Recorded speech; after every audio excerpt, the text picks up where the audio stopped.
वर्तमान परिवेश में भारतीय जनता पार्टी की चाहे केंद्र की सरकार हो चाहे राज्यों में सरकार है, वह गुरु गोलवलकर की बंच ऑफ थॉट्स की नीतियों के तहत जो है चलते हुए हमारे ओबीसी एससी एसटी के जो संवैधानिक अधिकार हैं उनकी हकमारी कर रही है।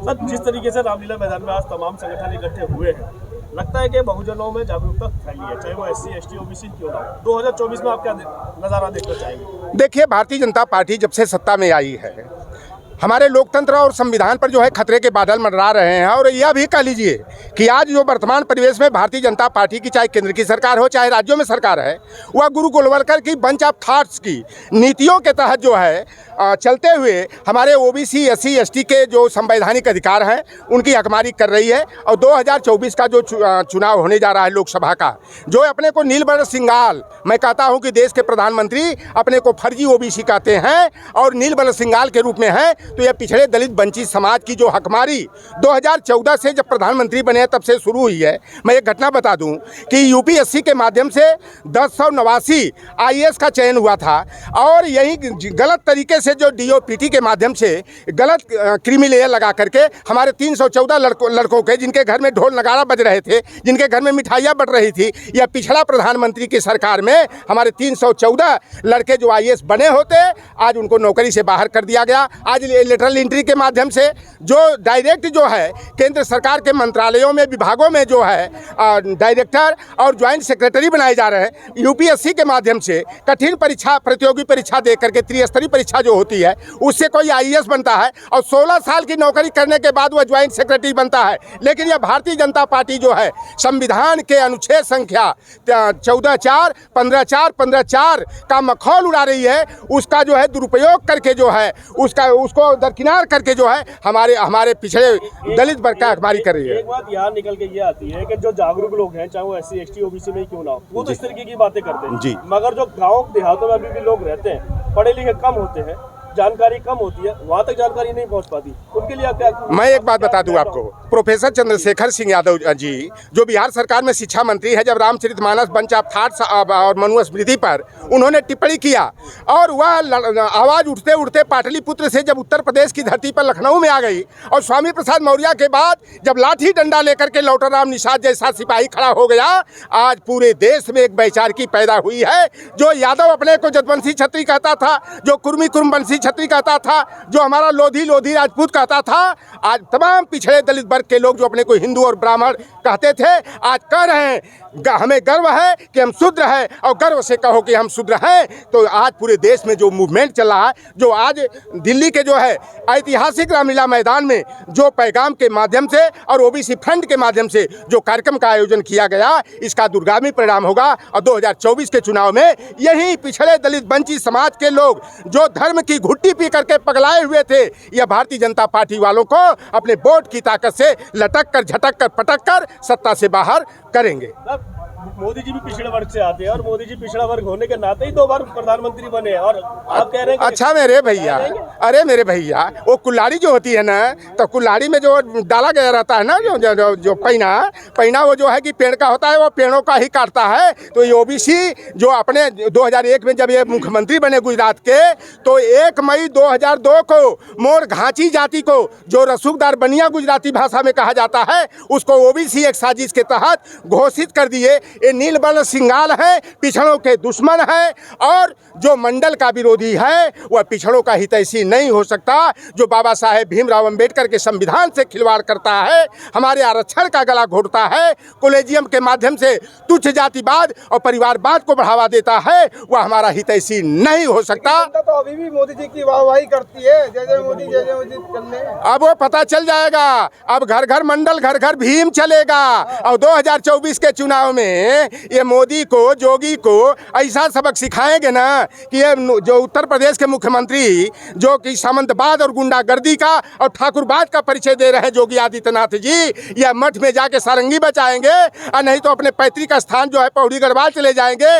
और यह मोदी जी और अमित शाह को जो आज पूरे देश का सत्यानाश कर रहे हैं, अपने रिश्तेदारों अडानी और अंबानी के हाथ में गेल सेल भेल, रेल ओएनजीसी हो, एनटीपीसी कोल माइंस हो, पोर्ट ट्रस्ट और को हो उसे निजी हाथों में दे करके हमारे जो है संवैधानिक मूल्यों से हम लोगों का अधिकार छीनने का षड्यंत्र कर रहे हैं। यह कच्छ और खंभात की खाड़ी में जगह खोजेंगे कि कहाँ मुंह छिपाऊं, इन्हें विदेश में भी शरण नहीं मिलेगी। विपक्ष तो कहीं दिखाई नहीं दे रहा। अरे भाई आप देखिए कैसा ये आएगा बवंडर न, अभी देखते जाइए खेल का होता है। वो मनीष कश्यप जैसे बेईमान को आगे कर दिया, हमारे यूट्यूबर भाई हैं। अरे भाई पत्रकार क्या है, मैं भी पत्रकारिता किया हूँ, मैं 93 का बैचलर ऑफ जर्नलिज्म हूँ। अमन बेच देंगे, चमन बेच देंगे, गरीबों के तन का कफन बेच देंगे, कलम के सिपाही अगर सो गए तो वतन के सिपाही वतन बेच देंगे। वह मनीष कश्यप भाजपा का पाला हुआ भड़ुआ है, देशद्रोही है, पत्रकारिता के नाम पर कलंक है।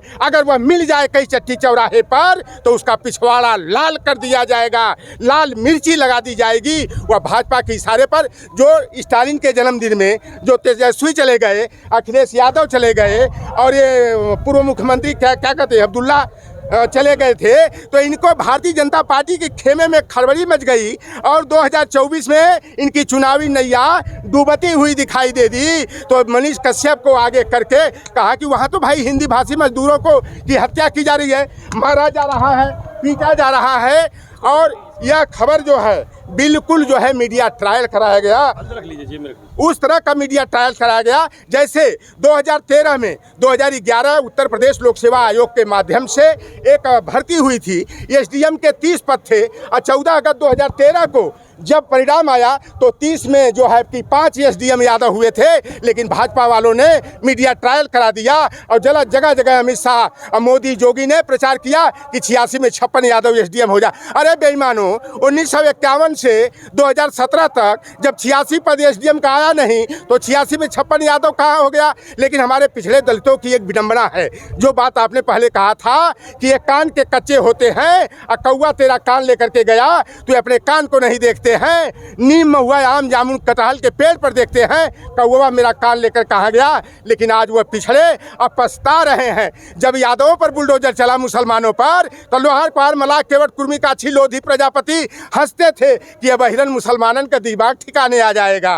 और जब जौनपुर मऊ में निषादे पर बुलडोजर चल गया और जब दौड़ा के जो है कि 2 पटेलों को गोली मार दिया गया इलाहाबाद प्रयाग में, फतेहपुर में जूता पर थूक करके चटवाया गया, तब कहे अरे बाप रे बाप, पहले तो अहिरन का मारे फिर हमानों पर नंबर लगा दिए। अब सारी जातियां बारी बारी मारी जा रही है। और सच्चाई मैं बता दूं भारतीय समाज की कि यादव समाज बैरियर है जो सामंतों को लाठी डंडा की बदौलत मुंह तोड़ जवाब देता है। और हम अति पिछड़े वर्ग दलित वर्ग के इज्जत आबरू की सुरक्षा यादव समाज रक्षा कवच बन करके कहता है। तो यादव को दरकिनार किया, फिर पटेल जी पर नंबर लगाया, निषाद पर लगाया, प्रजापति। तो यह है बात को जान देख।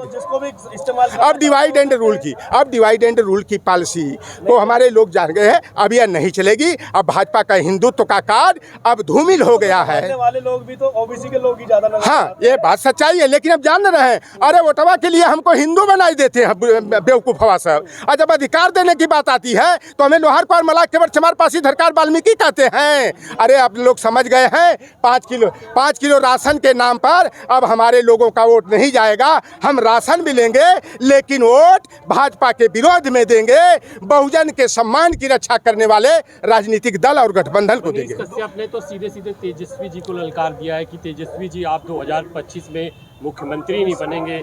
सीधे वो कह रहे हैं कि अच्छा ये बताइए वो कौन सा जो है कि ज्योतिषी हो गया है? अरे वो पखंडिया ज्योतिष है, वो बहुत बड़ा पाखंडी। मैं तो कह दिया ना कि वो आरएसएस का पालतू तीतर है, बटेर है।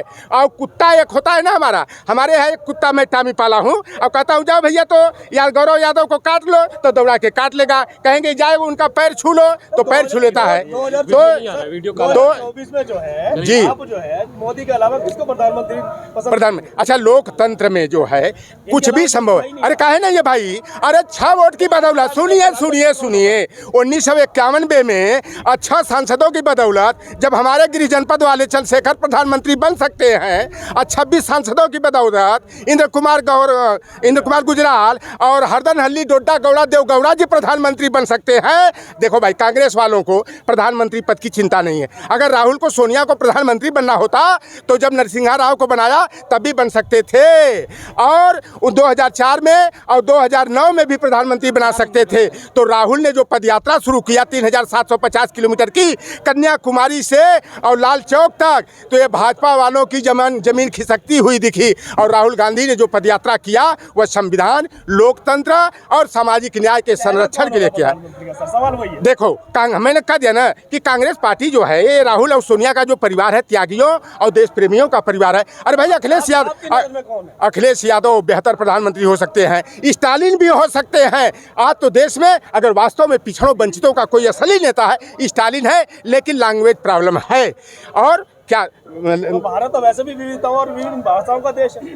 हाँ, तो देखिए, पहले तो प्रधानमंत्री की बाद में बात चर्चा की जाएगी। पहले तो आवश्यकता है कि 2024 के चुनाव में अपने वोट की ताकत को बहुजन समाज के लोग समझें और भाजपा को हरा करके हम लोग तो इधर अभियान चला रहे हैं। डेली हम लोगों की यूपी में धमाल मचा हुआ है। हम लोग जगह जगह और चौपाल के माध्यम से अपने पिछड़े दलित वंचित समाज को हम लोग जागरूक करने का काम कर रहे हैं। और लौटर राम जैसा 1952 में कसम खा लिया था कि हम जान दे देंगे उस कौम के लिए जिस कौम में लौटर राम निषाद का जन्म हुआ है। लेकिन लौटर राम निषाद ये भाजपा वाले रेवड़ी देते हैं ना। अरे रेवड़िया हमारा हो क्या आई थी, हमने कहा ये रेवड़ी मुझे नहीं चाहिए, हमें तो मलाई चाहिए। 2024 में तो हटाई और तब हम मलाई खाई। अब बुलडोजर हमारा घर का पैमाइश किए लोग, हम कहे बुलडोजर मेरे घर पर चले तो बहुत कम होगा।